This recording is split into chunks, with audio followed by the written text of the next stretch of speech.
નમસ્કાર મિત્રો, આજે આપણે એવા વિષય ઉપર વાત કરવા જઈ રહ્યા છીએ જે માત્ર આપણા દેશ માટે નહીં પરંતુ સમગ્ર વિશ્વ માટે ખૂબ જ મહત્વનો વિષય છે.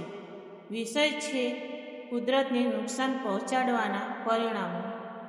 આપણે ઘણીવાર વિચારીએ છીએ કે કુદરત આપણા માટે છે, પરંતુ સાચું તો એ છે કે આપણે કુદરતના છીએ. કુદરત વગર માનવ જીવનની કલ્પના પણ શક્ય નથી.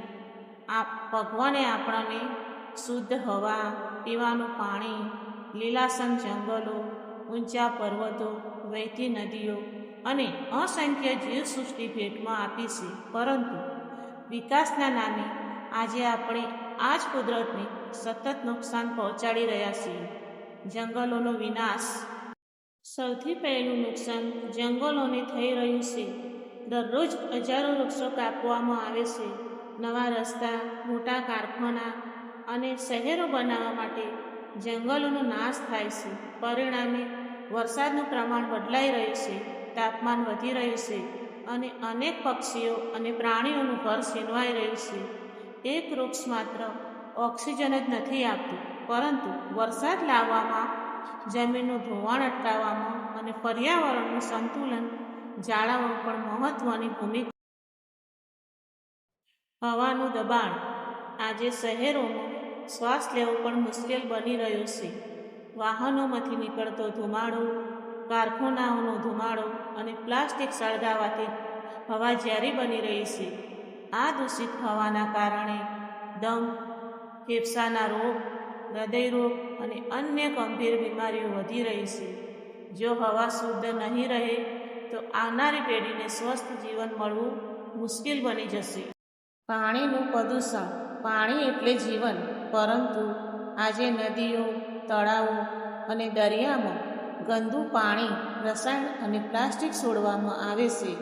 તેના કારણે પાણી પીવા માટે યોગ્ય રહેતું નથી અને જળચરોનું જીવન પણ જોખમમાં મુકાઈ જાય છે. આજે ઘણા વિસ્તારોમાં પીવાના પાણીની ગંભીર અછત જોવા મળે છે. જો આપણે પાણી બચાવીશું નહીં તો ભવિષ્યમાં પાણી માટે યુદ્ધ જેવી પરિસ્થિતિ. પ્લાસ્ટિકનું જોખમ. પ્લાસ્ટિક આપણા જીવનનો ભાગ બની ગયું છે, પરંતુ એક પ્લાસ્ટિકની થેલીને નાશ થવામાં સેંકડો વર્ષ લાગી શકે છે. ઘણા પશુઓ પ્લાસ્ટિક ખાઈ લે છે અને મૃત્યુ પામે છે.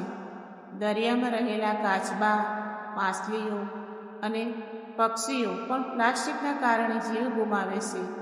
આથી શક્ય હોય ત્યાં એક વખત વપરાતું પ્લાસ્ટિક ટાળવું જોઈએ. આબોહવા પરિવર્તન. આજે સમગ્ર વિશ્વમાં ગરમી સતત વધી રહી છે. ક્યારેક ભારે વરસાદ પડે છે, ક્યારેક લાંબા સમય સુધી વરસાદ જ પડતો નથી, ક્યારેક ભયંકર વાવાઝોડા આવે છે તો ક્યાંક દુષ્કાળ પડે છે. આ બધું માત્ર કુદરતી ફેરફાર નથી, પરંતુ માનવ દ્વારા સર્જાયેલા પરિણામોનું જ મોટું પરિણામ છે. જીવસૃષ્ટિનો નાશ. દરેક જીવનું કુદરતમાં પોતાનું મહત્વ છે. જો એક પ્રજાતિ નાશ પામે તો આખા ખોરાકની સાંકળ પર અસર થાય છે. મધુમાખીઓ ઓછી થાય તો પરાગનયન ઘટશે. પરાગનયન ઘટશે તો પાકનું ઉત્પાદક ઘટશે. આ રીતે આખું પર્યાવરણ અસંતુલિત બની જશે.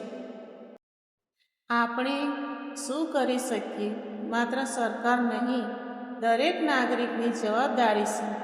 દર વર્ષે ઓછામાં ઓછું એક વૃક્ષ વાવો અને તેની સંભાળ રાખો. પાણીનો બગાડ અટકાવો. વીજળીને સમજદારીથી ઉપયોગ કરો. પ્લાસ્ટિકનો ઉપયોગ ઓછો કરો. કચરો જ્યાં ત્યાં ન ફેંકવો. વધુમાં વધુ જાહેર પરિવહન અથવા સાયકલોનો ઉપયોગ કરો. બાળકોને પર્યાવરણનું મહત્વ સમજાવો. નાના નાના પગલાં ભવિષ્યમાં મોટો બદલાવ લાવી શકે છે. મિત્રો, યાદ રાખજો, કુદરતને આપણી જરૂર નથી, આપણે કુદરતની જરૂર છે. જો આજે આપણે કુદરતને બચાવીશું તો આવનારી પેઢી સ્વસ્થ, સુરક્ષિત અને સુંદર પૃથ્વી આપી શકીશું. આપણે વિકાસ જરૂર કરીએ છીએ, પરંતુ એવો વિકાસ કરીએ છીએ જે કુદરત સાથે ચાલે અને કુદરત સામે નહીં. અંતમાં એક સંદેશ: વૃક્ષ વાવો, પાણી બચાવો, પ્રદૂષણ ઘટાડો અને કુદરતને પ્રેમ કરો. કારણ કે કુદરત બચશે તો જ આપણું ભવિષ્ય બચશે. ધન્યવાદ.